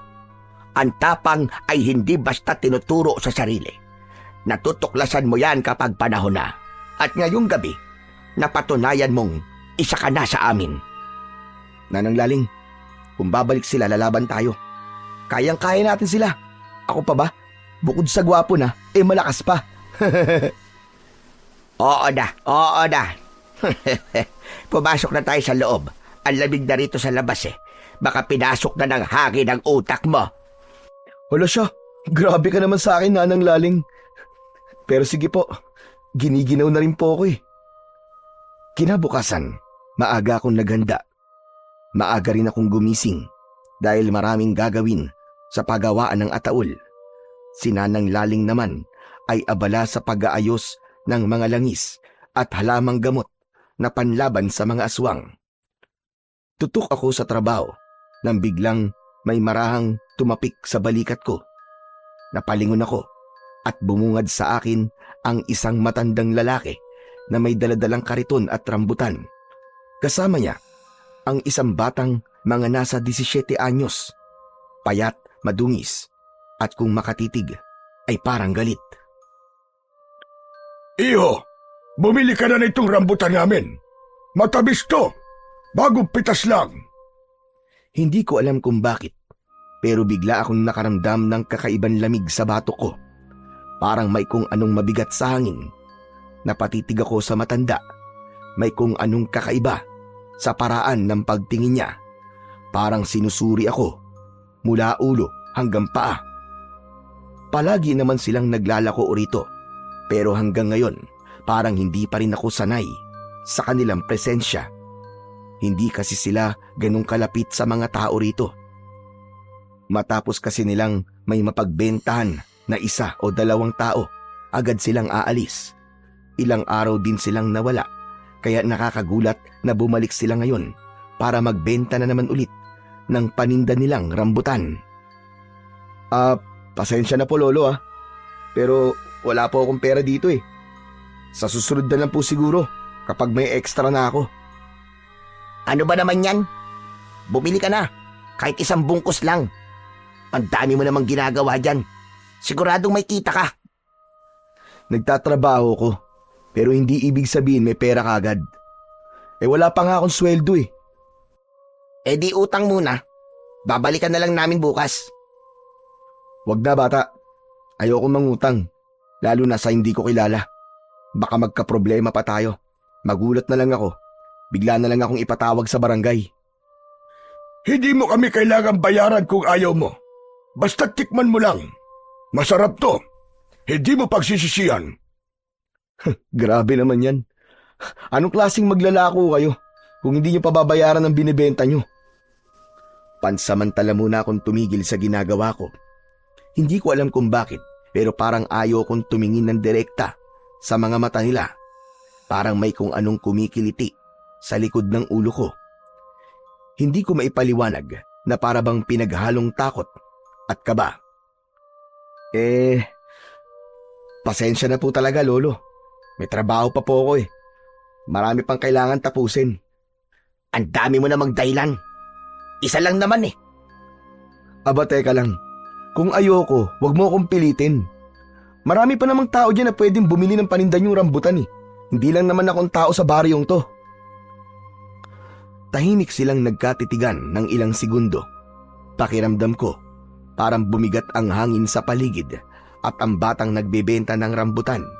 Matalim pa rin ang titig sa akin. Hindi ko alam kung guni-guni ko lang ba yun. Pero napansin ko na parang may konting ngisi sa gilid ng labi niya. Paglingon ko, napansin kong si Nanang Laling ay napatigil din sa ginagawa niya. Nakamasid sa amin mula sa pintuan ng bahay niya. May hawak siyang maliit na bote ng langis.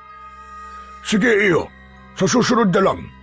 Pero tandaan mo, kapag nag-alok kami sa susunod, tanggapin mo na kagad. Sayang ang pagkakataon. Pagkasabi niya nun, dahan-dahan silang lumakad palayo. Pero hindi ko maiwasang mapansin na wala man lang bakas ng dumi sa lupa ang talampakan ng bata. Kahit pa, nakayapak lang ito at ang mas nakakatakot, wala silang anino. Ano yung Kiko? Parang narinig ko na may tinaasan ka ng boses kanina. Wala po yun, Nanang. Yung bata lang po yun na naglalako po ng rambutan kasama po ng tatay niya. Ang kulit po kasi. Pinipilit ba naman akong bumili kahit sinabi ko nang wala akong pera? Medyo nakakatakot nga po yung tingin ng matanda eh. Parang sinusuri ako. Palagay ko, sila lang nga siguro yon. Ano po? Ang mag-amang Greg at Buknoy. Ilang beses ko na silang narinig na naglalako sa kanto ng bawat baryo sa barangay natin. Hindi mo siguro napapansin, pero bawat lugar na binibisita nila ay may nawawala. Minsan bata, minsan matanda. Laging pagkatapos bumili sa kanila. Nawawala? Baka naman nagpunta lang sa ibang lugar o umalis ng walang paalam. Ang hirap po magsalita ng tapos at magbintang. Hindi, Kiko. Kilala ko ang mga nawawala. Hindi aalis ng walang paalam at bago sila nawala, pare-pareho ang kwento. Bumili raw sila ng rambutan sa mag-amang yon. Pero, paano naman mangyayari yon, Nanang? Rambutan lang naman yun, hindi naman lason. Hindi lason, Kiko. May mga nilalang na kayang magpanggap bilang tao. Kapag natikman mo ang alok nila, doon ka nila makukuha. Yun ang paraan nila para maanyayahan ang kaluluwa mo sa kanila. Kaya pala, Nanang Laling. Kaya pala parang iba ang pakiramdam ko nang tumingin sa akin yung matanda. Parang malamig, pero mainit naman. Tapos ang bigat. Kapag nakaramdam ka na ganon, sundin mo ang kutob mo. Yan ang babala sa'yo para ilayo ka sa kapahamakan. Buti at hindi mo tinanggap ang alok nila. Kaya nga po eh. Ilang linggo ko na rin minamanmanan ng dalawang yan, Kiko. Hindi ko alam kung saan sila galing, pero bigla na lamang silang lumitaw dito sa baryo. Simula noon, Napansin ko tuwing dumadaan sila para maglako ng rambutan, laging may nangyayaring kakaiba. Kakaiba po? Ano pong ibig niyong sabihin, Nanang? Nagdududa na talaga ako sa kanila. Lalo na't sunod-sunod ang mga nawawala tuwing may bumibili sa kanila. Una, yung si Mang Ernesto. Tapos, yung mag-ina sa may kanto. Pare-pareho ang kwento bago sila nawala. Bumili raw ng rambutan sa mag-amang yon. Para bang planado ang lahat. Planado? Pero mga naglalako lang po sila ng prutas. Parang ang babaw naman, hindi ba? Paano po nila magagawa yun? Hindi lang basta naglalako, Kiko. Parang may binabantayan silang tao para gawing sunod na biktima. Hindi ko alam kung bakit. Pero ang tingin ko, pinipili nila ang mga nilalapitan nila. At sa pagkakataong ito, parang ikaw ang napili nila. Ho, ako po. Pero bakit ako naman po, Nanang? Baka may nakita sila sa'yo. O baka naaamoy nila ang dugo mo. Alam mo, Kiko, may mga nilalang na hindi mo kagad makikilala. Magaling silang magtago sa anyong tao. Mapanlin lang ang aswang. Alam niyo po, Nanang, kanina kinilabutan po ako nang makita kong walang anino yung mag-ame. At kahit nakayapak, maninis po ang talampakan nila. Seryoso kaming nag-uusap ni Nanang Laling nang biglang may narinig kaming malakas na sigaw mula sa labas. Napatingin kami ng sabay at napahinto. Agad kaming lumabas at doon namin nakita si Jessica, ang buntis naming kapitbahay, nakayuko at halos mapaupo sa gitna ng daan. Pawis na pawis siya, namumutla at nanginginig sa sakit habang mariing hawak ang kanyang tiyan. Sa tabi niya, hawak ng asawa niya ang kanyang balikat, halatang takot na takot at hindi alam ang gagawin.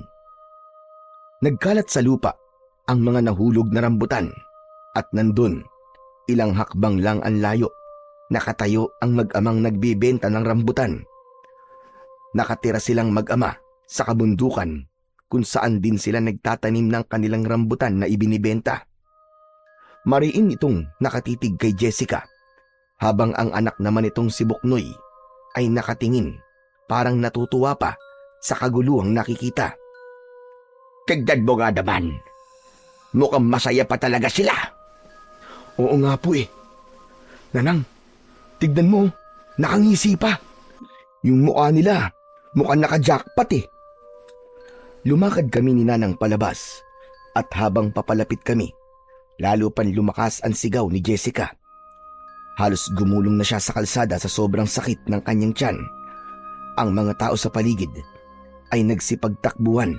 Ang iba'y tumulong, ang iba namay napaatras sa takot.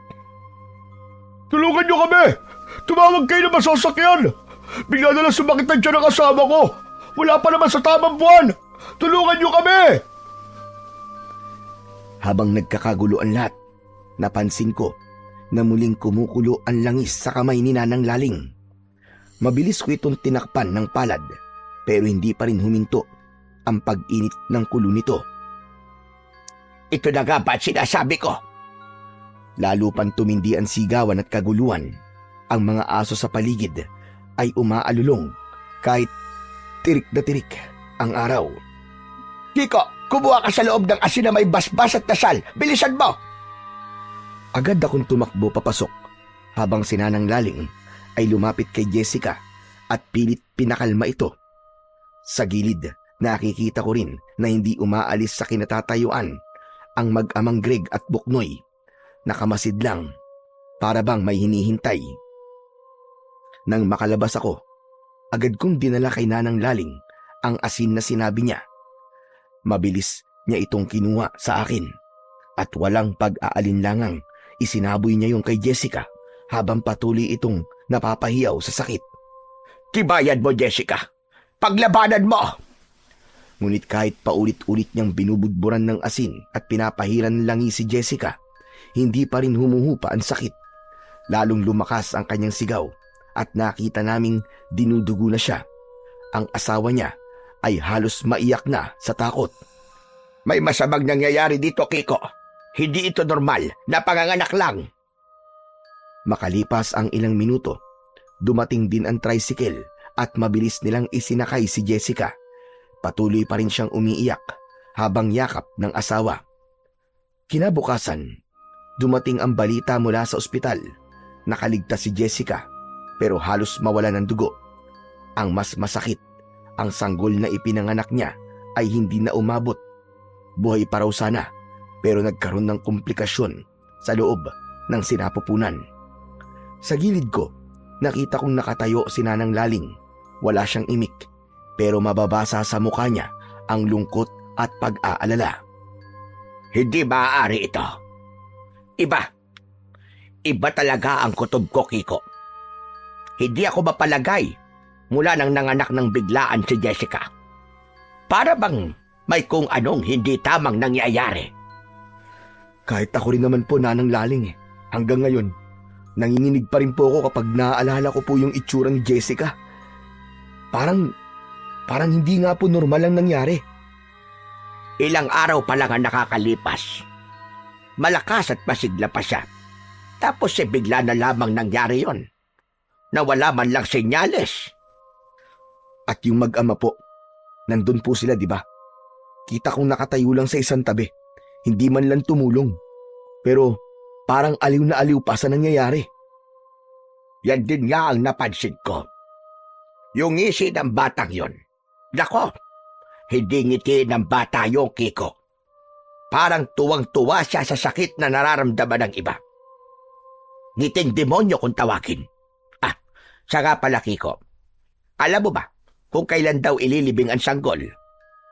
Opo, narinig ko po kanina sa usap-usapan nang bumili po sila ng ataol dito sa atin. Sabi po nung asawa niya bukas daw po agad ang libing. Hindi na raw po pinaimbalsa mo kasi ayaw po ng pamilya ng asawa ni Jessica. Gusto raw po na malibing kagad. Bukas agad?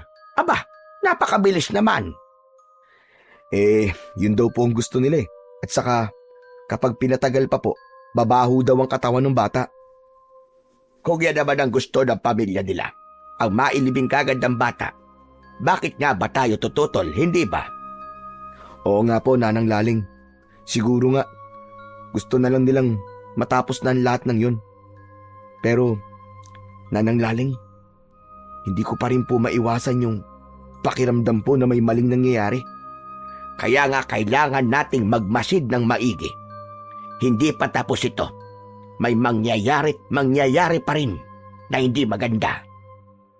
Nang bandang hapon, nakita ulit namin ang mag-amang naglalako ng rambutan. Paikot-ikot sila sa baryo. Pareho pa rin ang bihis nila at pareho pa rin ang mga ngiti. Mga ngiting nakakaasiwa. Nanang Laling, tignan nyo. Ayan na naman sila. Huwag ka kikilos. Hayaan mo muna. Tignan natin kung kanino sila lalapit ngayon. Ilang sandali pa, lumapit na naman sila sa mga bahay. Nag-aalok ng rambutan. Ngunit pansin namin ni Nanang Laling na kakaiba ang ginagawa nila. Hindi lahat ay nilalapitan nila. Pinipili lang nila. At ang iba, diretsong nilalampasan lang. Nanang, parang hindi sila basta-basta naglalako, no? Oo, Kiko. Para bang may tinitigdan sila sa bawat bahay. May sinusundan silang amoy o tanda. Pagkalipas ng halos 1 oras, lumipat na sila sa kabilang kalye. Doon nagdesisyon si Nanang Laling na kumilos na. Kiko, sundan natin sila. Pero wag kang lalapit kagad. Ihanda mo muna ang mga gamit natin. Kunwari ibibili ka para hindi magduda. Ha? Ako po? Paano po kung makahalata po sila? Huwag kang matakot. Magtiwala ka labang sa sarili mo. Tsaka, eto, hawakan mo ito. Iniabot ni Nanang Laling sa akin ang maliit na bote ng langis. Kapag may naramdaman kang kakaiba, ipahid mo kagad sa dibdib mo. Tumango ako at sumunod sa kanila mula sa di kalayuan. Kunwari abala ako sa pagbubuhat ng kahoy nang makita kong wala ng ibang tao sa paligid. Lumapit ako ng dahan-dahan. Lolo Greg, pabili nga po ng rambutan. Napatingin sa akin ang matandang si Greg. Ngumiti siya pero kakaiba. Malamlam at mabagal ang paggalaw ng kanyang labi. Sayang naman anak. Wala na kaming dala ngayon. Ay, ganun po ba? Sayang naman. Akala ko meron pa eh. Kung gusto mo talaga, sumama ka na lang sa amin. Marami pa sa lugar namin. Doon ka na lang bumili. Saan po ba yun? Sa kabila ng bundok, malapit sa sapa. Hindi mo mapapansin kung hindi mo alam ang daan. Pero kung gusto mo, sumama ka na lang sa amin para hindi ka maligaw. Habang nagsasalita siya, napansin ko ang ngisi ni Buknoy. Kinilabutan ako, pero sinubukan kong ngumiti. Naku, malayo pala lolo. Mga ilang oras po lalakarin? Mga 2 oras lang. Pero kung sasama ka ngayon, mas maganda. Mas madilim kasi doon sa gabi. Baka bukas na lang po siguro. May trabaho pa po kasi ako ngayon eh. Sayang. Sayang talaga. Madalang pa naman ang bumibisita sa amin. Pero sige, kung magbabago ang isip mo. Sinabi naman namin ang daan, di ba? Sabay na silang tumalikod at habang naglalakad sila palayo, napansin kong hindi sila lumalakad gaya ng normal na tao. Ang mga paa nila halos hindi tumatama sa lupa. Pag alis nila ay siya ring pagbalik ko kay Nanang Laling. Ano sabi? Sabi nila, wala na raw po silang tindi. Pero inaalok po ako na pumunta sa lugar nila, dun daw sa may bundok. Malapit daw po sa may sapa. Sa bundok? Aba Kiko, walang bahay doon. Puro punong kahoy at bangin. Dapat na tayo may gawin, Kiko. Bago pa tayo nila ubusin. Tuso sila kung gumalaw. Lumalim na ang gabi. Habang ang iba ay nagpapahinga, kami naman ni Nanang Laling ay abala sa paghahanda ng mga dala namin. Susugurin namin ang mag-amang aswang bago pa kami nila maunahan. Nanang, sigurado po ba kayo rito? Delikado yata kung totoong aswang sila. Kiko, minsan kailangan mong harapin ang takot para tapusin ito. Ilang pamilya na ang nasira. Hindi na natin hahayaang may sumunod pa. Tama po kayo, Nanang Laling. Pagsapit ng 9:00 ng gabi, nagsimula na kaming maglakad patungo sa direksyong sinabi ni Greg. Madilim ang daan at tanging liwanag lamang ng gasera ang nagsilbing ilaw namin. Sa bawat yapak, naririnig ko ang mga layang dahon na natatapakan namin. Pagdating namin sa may dulo ng kagubatan, biglang bumigat ang hangin. Ang mga kuliglig ay biglang tumahimik at ang buwan ay natatakpan ng ulap kaya mas lalong dumilim ang paligid. Nanang Laling, parang may nakatingin po sa atin. Alam ko. Kaya maghanda ka, Kiko. Talasan mo ang iyong pakiramdam. Sa di kalayuan, may liwanag akong napansin. Parang mula sa isang maliit na bahay. Dahan-dahan kaming lumapit. Nang mas lumapit pa kami, napansin naming hindi bahay yun, kundi parang lumang kubo na may nakasabit na mga tuyong balat ng hayop. Nanang, naamoy mo ba? Parang amoy ng dugo. Oo, Kiko. At tignan mo sa lupa. May mga buto. Nang papalapit na kami, biglang bumukas ang pinto. Lumabas si Buknoy, bitbit ang gasera. Nakangiti siya, pero malamig ang mga titig. Aba, dumating din kayo. Sabi ko na nga be, hindi kayo makakatiis. Sumunod sa kanya si Lolo Greg. Bitbit ang isang itim na sako. Sa sako, tila may gumagalaw. Ang tapang nyo naman. Bihira ang mga bumibisita rito. At hindi na nakakabalik. Biglang lumapit si Nanang Laling. Hawak ang bote ng langis. Tigilan nyo na itong ginagawa nyo. Alam namin kayo ang dahilan ng mga nawawala sa baryo. Ngumiti lang si Lolo Greg. Dahan-dahan niyang binuksan ang sako at mula roon may lumabas na tunog ng iyak ng sanggol. Ngunit nang ilawan namin, hindi sanggol ang laman, kundi isang maliit na nilalang na kulay abo ang balat. May matutulis na kuko at mata na pulang-pula. Diyos ko! Anong nilalang yan? May bagong panganak na aswang. Anak yan ng aswang, Kiko. Tarantado ka talaga, Greg. Nagparami ka pa talaga ng lahi mo. Sumigaw si Nanang Laling at mabilis na isinaboy ang langis.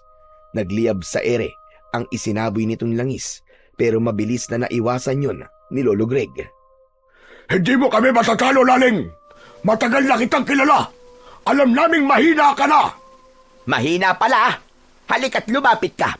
Tapusin na natin ito ngayon din. Itinapon ni Nanang Laling ang asin sa paligid. Paikot sa kanila habang mariing nakapikit at bumubulong ng orasyon. Ramdam ko ang panginginig ng lupa sa bawat bigkas ng dasal ni Nanang Laling. Sa ngalan ng liwanag at ng may kapal, lumayas ang mga anak ng dilim. Isinaboy niya ang asin sa harapan ni Buknoy. Pagdampi ng asin sa balat nito, napasigaw siya ng ubod ng lakas. Ang balat niya ay biglang nagsimulang mamula. Pagkatapos ay nagkabukol-bukol at nagbitak-bitak. Aray! Tama na! Tama na! Habang patuloy ang sigaw niya, unti-unting nagbabalat ang kanyang katawan. Ang dating mukhang inosenteng bata ay nag-iba ang mga mata. Lumiit at naging kulay dilaw. Ang mga ngipin niya biglang tumubo ng mahahaba at matutulis. Parang hayop na gutom na gutom. Ang kanyang mga kamay ay nanginig at tumubo rin ang mahahaba nitong mga kuko. Matalim, nakakatakot na ang muka nito. Nanang, tama nga kutob natin. Hindi nga sila tao. Alam ko, Kiko. Kaya huwag kang lalapit sa kanila ng basta-basta. Akala nyo matatalo nyo kami. Ang asin nyo, mahina. Hindi nyo ako mapipigil. Lalong tumalim ang kanyang mga ngipin at ang dila niya ay biglang humaba. Para bang ahas na handang tumuklaw anumang sandali. Pati ang balat niya ay naging kulay abo na rin.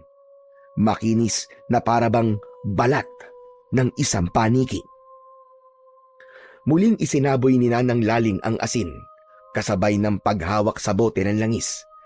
Sinindihan niya ito at itinapon sa harapan ng aswang na si Buknoy. Si Buknoy ay nagngangalit. Umatungal ito ng malakas at sinubukan lumusob kay Nanang Laling. Ngunit tinamaan siyang muli ng asin sa muka.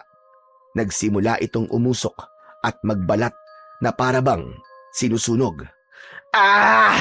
Hindi nyo ako mapapatay! Walang hiya kayo! Tuso kayo! Lubayan niyo ang anak ko! Wala kayong puwang dito, mga halimaw! Bumalik kayo sa kadiliman kung saan kayo galing! Itinaas ni Nanang Laling ang maliit na krus at itinapat yon kay Buknoy. Bigla itong napahiyaw, sabay takbo palayo. Nanang, papunta siya sa tatay niya! Mula sa dilim, lumitaw naman si Lolo Greg. Galit ito at nakakunot ang noo. Ang mga mata niya ay nag-aapoy na talaga sa galit. Pero ngayong nasilayan namin ang tunay niyang anyo, mas nakakatakot pa siya kaysa sa anak niya. Ang kanyang katawan ay baluktot. Ang likod ay nakausli. At sa kanyang likod ay tila may pakpak na tumutubo. Pinahirapan mo ang anak ko, Laling! Ngayon, tignan natin kung makakauwi pa kayo ng buhay! Si Buknoy ay gumulong sa lupa, umiiyak at humahagulgol habang ang balat niya ay tuluyang nagbibitak-bitak at unti-unting nagiging abo. Tay! Ang init! Napakainit! Anak, pumasok ka sa loob, bilisan mo! Tatakbo na sana si Greg papunta sa anak niya, pero hinarangan ko siya. Hindi ka makakalapit sa kanya. Tama na ang ginagawa niyong kademonyuhan. Mabilis kong hinagis ang isa pang bote ng langis. Tumama yon sa katawan ng aswang na si Lolo Greg at nagliyab yun. Umalingaw-ngaw ang malakas na hiyaw nito. Ngunit sa kabila ng apoy, hindi siya nasusunog ng buo. Para bang hinahati ng apoy ang balat niya, pero muling nabubuo. Hindi nyo kami kayang patayin! Hindi habang gabi pa! Kumapit si Nanang Laling sa krus at sumigaw ng isang dasal. Sa bawat salita niya, pakiramdam ko ba ay mas lumalakas ang hangin. Ako naman ay mabilis na kumuha ng asin at sinaboy pa ito kay Buknoy, dahilan para umatras ito habang umuusok ang kanyang balat na natatamaan ng asin. Aray! Tama na! Tama na! Bago pa tuluyang matalo ang mag-ama, biglang lumakas ang hangin. Kasabay nito ang isang nakakatakot na alulong. Namatay ang ilaw na bitbit ko at nang muli ko tong sindihan, wala na sila. Tahimik na ang paligid. Hindi pa sila tapos, Kiko. Alam na nila na alam na natin na totoo. Pero Nanang, ibig sabihin, babalik sila? Oo, at sa susunod, baka hindi na sila magtago sa anyo ng tao. Maghahanda tayo, Kiko.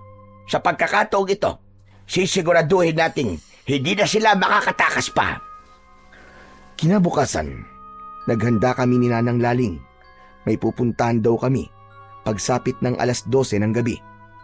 Hindi ko akalain na ang pupuntahan namin ay sementeryo pala at huhukayin namin ngayon ang puntod ng anak ni Jessica. Natahimik ako sandali. Hindi ko alam kung matatakot ba ako o maaawa. Pero nakikita ko sa muka ni Nanang Laling na buo ang loob niya. Gabi na nang magpasya kaming pumunta. Dala namin ang maliit na lampara at ang mga kagamitan ni Nanang Laling sa ritual. Wala kaming ibang kasama dahil ayaw naming magduda ang mga tao. Nanang, sigurado ba kayo sa ginagawa natin? Kiko, kung hindi natin ito gagawin, mas marami pang mapapahamak na buhay. Mas mabuti nang tayo na ang kumilos. Kailangan natin itong gawin para may maging panangga tayo laban sa mag-amang yon. Ang buto ng inosente, lalo na kung hindi pa nadudumihan ng kasalanan, ay malakas na proteksyon laban sa mga halimaw. Dahan-dahan naming hinukay ang lupa at nang maabot na namin ang maliit na kabaong, nagdasal muna si Nanang Laling bago binuksan yon dahil nga hindi ito inimbalsamo. Umalingasaw ang bulok na katawan ng sanggol. Hindi ko na tinignan pang mabuti pero nakita kong dahan-dahang kinuha ni Nanang Laling ang maliit na buto sa tuhod ng bata. Ipinunas niya sa langis at binulungan ng dasal. Maingat niyang ibinalik ang takip ng kabaon at muling tinabunan ng lupa. Nang matapos, pareho kaming tahimik. Hindi dahil sa takot, kundi sa bigat ng ginawa namin. Nang sumunod na araw, pagsapit ng 8:00, tinipon namin ni Nanang Laling ang mga gamit para matalo na ang mga aswang. Sa labas si Nanang Laling naghanda ng bilog na proteksyon gamit ang langis at tubig na may dasal. Tahimik ang paligid, pero ramdam na ramdam ko ang kakaibang hampas ng hangin. Para bang may paparating na panganib. Nandito na sila, Kiko. Maganda ka. Ianda mo ang sarili mo at ang mga kagamitan. Siguraduhin mong maayos. Handa na po ang lahat, Nanang Laling. Isang malakas na atungal ang bumasag sa katahimikan. Kasabay nito, lumitaw mula sa kadiliman ang mag-amang si Greg at si Buknoy. Sa pagkakataong ito, hindi na sila mukhang tao. Nasaan yung aswang na sila ngayon? Sinabi ko na, babalik ako, Laling. Ngayon, panahon na para magbayad ka sa ginawa mo. Kayong dalawa! Hindi mo kami kayang takutin, Greg. Alam ko kung anong klaseng halimaw ka. Hindi na ninyo madadaya ang mga tao rito. Ilang aswang nakalahi ko na ang pinatay mo. Pero hindi mo alam ang mga tulad namin. Hindi basta-basta nagpapatalo sa inyo. Luma na ang mga dasal mo, Lola. Hindi nyo kami kayang mapatumba pa. Kahit magdasal ka pa hanggang maubos ang laway mo. Wala lang bisa yan. Bakit nyo ito ginagawa? Wala namang kaming ginawang masama sa inyo. Ang lahat ng tao dito ay tahimik. Masama. Ang masama, Yung inagaw nyo ang dapat na sa amin. Ang dugo, ang lakas, ang kapangyarihan. Pinatay mo ang mga kalahi ko, Laling. Pinatay ko sila dahil niligtas ko ang baryo sa kasamaan nyo. Huwag mong baliktarin ang katotohanan. Dahil sa inyo, muntik na akong mamatay. Dapat nga namatay ka na, hayop ka! Dapat tinuluyan ka na namin ni Nanang Laling! Ngayong gabi, magbabayad kayo. Subukan mo, Greg. Hindi mo alam kung sino ang kaharap mo ngayon. Hindi mo kaya tanda. Ang katawan mo'y mahina na. Ang mga buto mo ay marupok na. Pagpapahingahin ka na namin ni Tatay. Huwag mong bastusin si Nanang Laling! Hindi mo alam ang pinagdadaanan niya para lang maprotekta ng baryo na to laban sa mga demonyong katulad nyo! Protektahan?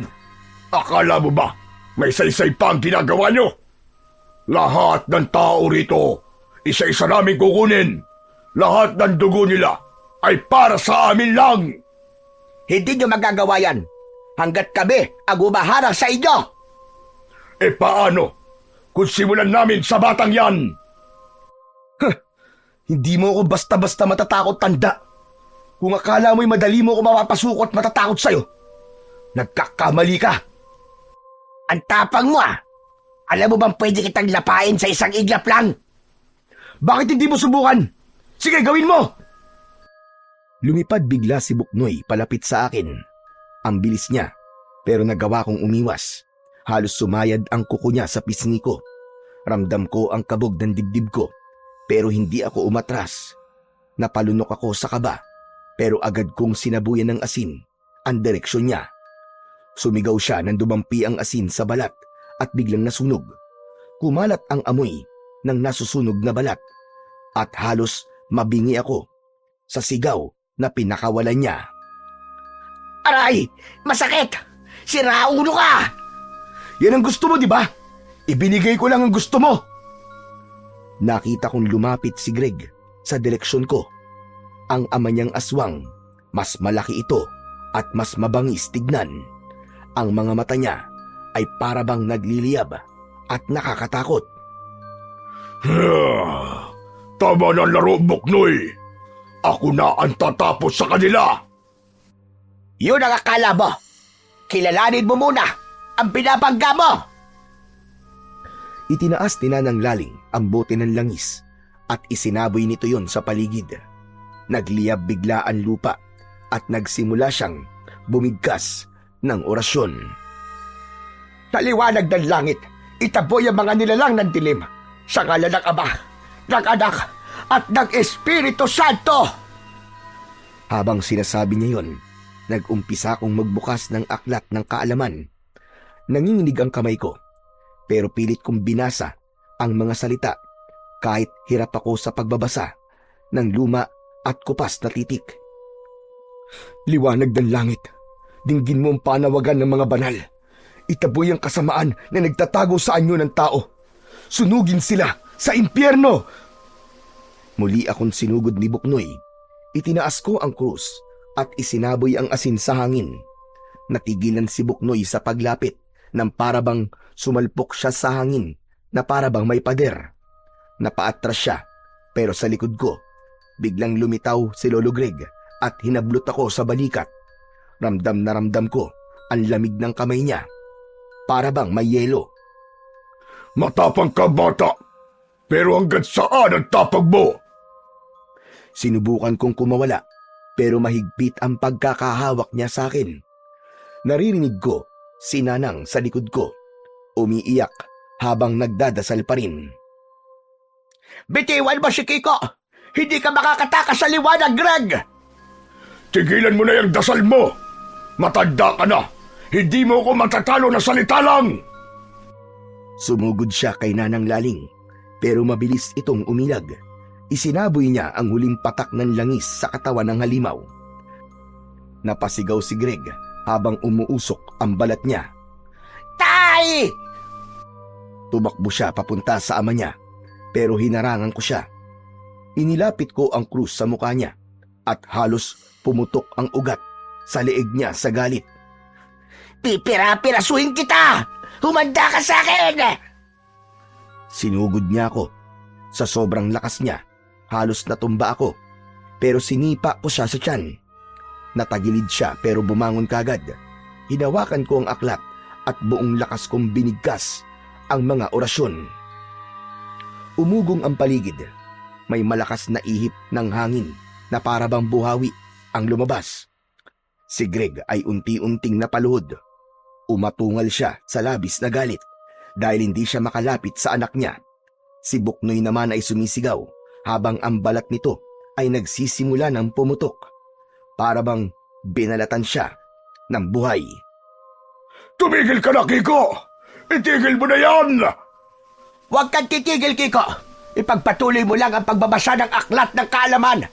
Huwag kang pagpapatinag sa mga nilalag na ito! Kahit nangihina na, ipinagpatuloy ko pa rin ang pagbabasa sa aklat ng kaalaman. Sa liwanag ng langit, sunugin ang kasamaan sa ngalan ng Ama, ng Anak, at ng Espiritu Santo. Amen. Biglang kumidlat. Tinamaan ito ang gitna ng lupa kung saan nakatayo ang mag-ama. Isang nakakabinging sigaw ang umalingaw-ngaw sa paligid. Halos nabulag ako sa sobrang liwanag ng kidlat. At pagdilat ko, wala na silang dalawa. Wala na ang mag-amang aswang. Ang naiwan na lamang ay ang abo na unti-unti nang tinatangay ng hangin. Huminga ako ng malalim. Si Nanang ay napaupo naman sa lupa. Hawak pa rin ang mga bote ng langis niya. Nilapitan ko siya at inalalayan. Nanang Laling, tapos na po ba?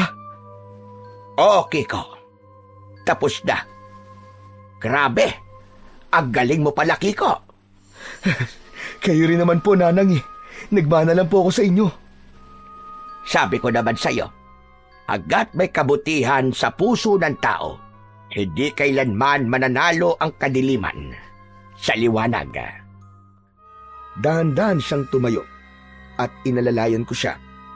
Sabay kaming naglakad papasok sa loob ng bahay. Habang naglalakad kami ni Nanang Laling, napaisip ako, hindi pala kailangan ng sandata para maging bayani. Minsan, sapat na ang pananalig, tapang, at malinis na puso. Ang dilim, laging nandyan lang yan.